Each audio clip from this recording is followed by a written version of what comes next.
Antonio Trillanes and some NBI operatives are still at the library, Mr. President. Tanong ng tanong, bakit hindi pumapasok si Senator De La Rosa? Ngayon at pumapasok, pinipigilan lang pumasok. He is part of the harassment, Unless Mr. he is President. part of the harassment. So, Kasama niya. you gave me that Siya answer. ang nagawa sa Yes. NBI na harangin ako dito. Writing warrant, oh. Saan siya? Sana, bago sila paalisin, i-identify muna natin yung mga nagharang sa akin at i-inquest natin. Papailan natin ang kaso. We have to arrest them. Senator Jinggoy Estrada. Mr. President, thank you, Mr. President. As a duly elected senator of this republic, I am concerned and disturbed by what happened to our colleague, Senator Bato de la Rosa, while he was entering this August chamber. And when he entered this August chamber, according to him, he was wrestled by some members of the National Bureau of Investigation. How can we allow other people to wrestle or even not to let him or preventing him to enter this August chamber? Ano ang ginagawa ng Sergeant at Arms? Bakit nila pinapayagan ito na gawin ito sa isang senador? Isang halal na senador.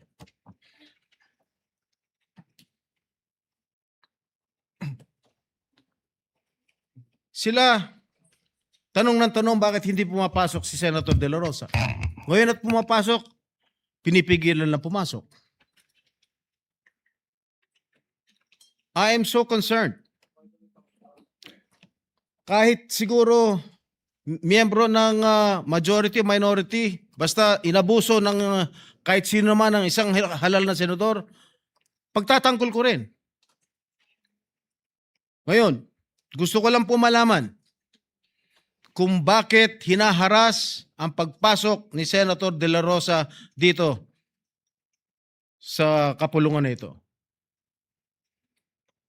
May I know the answer? Maybe we can suspend the rules and ask the Sergeant at Arms what really transpired when Senator De La Rosa was about to enter the Senate Hall.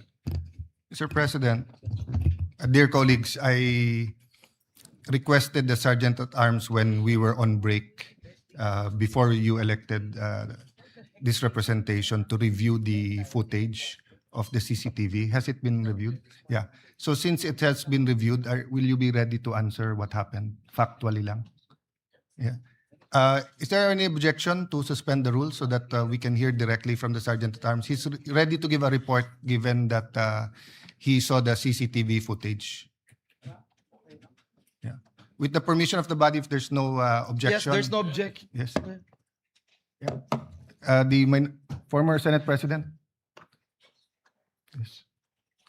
There was a motion, Mr. Former Senate President, after I inquired with the Sergeant of Arms, he has viewed the CCTV and has saw what happened.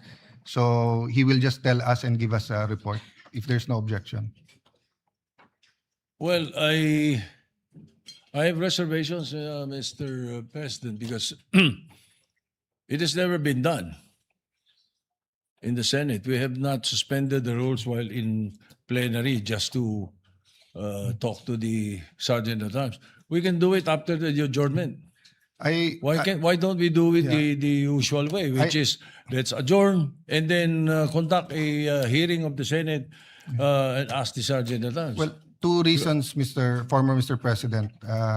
Number one, it's also never been done that a senator being prevented to attend and being wrestled. Number two, in the past, we have suspended the rules and asked members of the executive. So actually, I don't think there are going to be interpolations of grilling or if ever it's through me. But I think it's a matter of the survival of the Senate because if we cannot even be assured that we can come to the sessional, I also want to ask the Sergeant of Arms, is it true that there are still agents of the NBI who are in fact still inside the Senate? And what is their business here, being here? Yes, that is with the... your Go ahead. Sorry. Go ahead. I'm Senator. sorry, sir. No, Senator Bato was just raising his hand. I but was will- about to say, I don't think it was the sergeant at arms who was preventing Senator De La Rosa. It was some elements from Yes. another agency, not the sergeant at I agree, arms. Mr. President. That's why my statement is we will allow him to give a report based on the CCTV that he has examined as our. With your permission, Senator Soto, can we recognize Senator Bato Yeah, sure. before that- acting on your reservation? Go ahead. Yeah, thank you, Mr. President. As of now, Mr. President, Antonio Trillanes and some NBI operatives are still at the library, Mr. President. May I move that the Sergeant at Arms remove these people from the vicinity of the Senate? Mr. President, dear colleagues, Senator Trillanes, as a former member of the Senate, is welcome in the Senate and will, of course, be given due courtesy unless he has He is part of the harassment, unless Mr. he is President. part of the harassment. So Kasama niya. You gave me that Siya answer. ang nagawa sa Yes. NBI na harangin ako dito. So Bakit natin hayaan siya nandito yes, siya? with that clarification, is there any objection that we ask we will ask the NBI to leave except for the person or people who assaulted you, because in my view, our legal should bring them for inquest because they were caught flagrante delicto assaulting a senator in our premises. Yung nag-assault sa iyo hindi dapat pakawalan. Dapat dalin sa for inquest, no? Yung kung walang kilalaman na nandito at wala silang official business dito, may motion ang Senator Bato na paalisin sila sa Senate. Is there any objection? Mr. President, Yes, Mr. President, that Senator is, Soto first. I have no objection to the motion of Senator De La Rosa. As a matter of fact, I will probably support his motion, but parliamentary rules dictate that we settle first the Yes, previous yes, motion. yes, There is a yes. pending motion Kaya hindi Yes. pwedeng patungan ng lesser Yes. motion. Thank No? you So for that let's reminder. resolve first the motion of Senator Jinggoy Estrada unless he wants to withdraw the motion. With Senator Pia Cayetano, is it on the same topic or a different topic?